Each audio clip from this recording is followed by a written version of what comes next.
Hi, I'm Harvey Simkovitz. It's my pleasure to offer you this TedX talk introduction. My talk will be about the power of personal research and poignant writing to survive family Mishigas. Some of you may know that word Mishigas.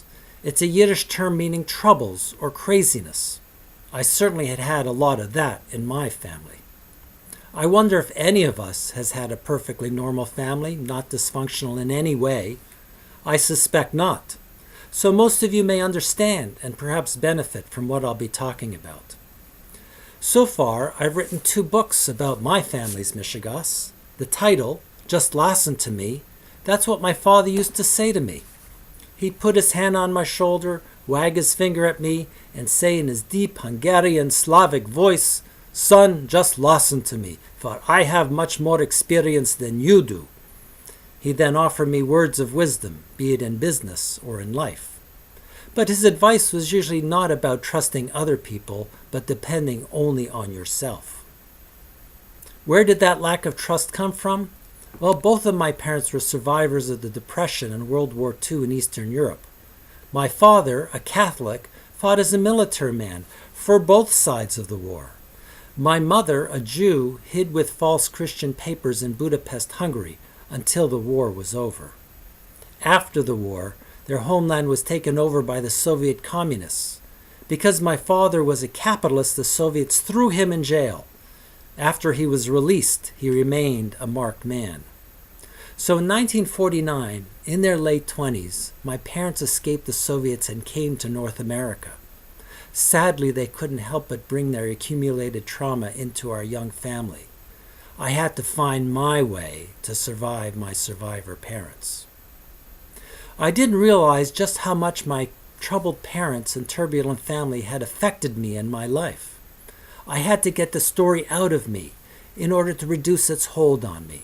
That's what my first book is about. And I'm especially indebted to all of my family for giving me lots of great material to work with. I also didn't realize until much later that my own father had a huge hold on me. I had turned a blind eye to the psychological abuse of our mother and our family. That's what my second book is about. For too long, I was his loyal son. Dad told me about the illegal tax avoidance tricks he played, the money he hid in offshore tax havens, and his many affairs.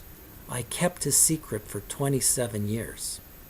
Out of love, loyalty, and fear, I didn't confront him as to what he was doing to me and our family. It took me years to understand that he just didn't know better, and neither did I. Then in 1999, I had my days of reckoning. It was the year my conscience went out over my loyalty to my father. I plotted to clean up my father's offshore empire after his death. I hired a lawyer and we orchestrated a voluntary disclosure to the government. Then, 6 years later in 2005, though both my parents were dead, my charismatic and conniving father still had a hold on me. It was as if he still had his hand on my shoulder, still judging me, still pushing me to become somebody, still telling me not to trust myself. I also felt anguish from my mother for having to put up with a deceiving and adulterous man. Though I had untwined my father's money mischief, I hadn't released his emotional hold on me. I still didn't feel okay about myself. So I started to research and write about my past. I was compelled to better understand what I had gone through with my family in order to get past the power they had over me. I had to get my pain and anguish out of me. In writing my story, I realized I had one heck of a tale to tell. Writing it down created self-understanding and self-compassion for what I went through.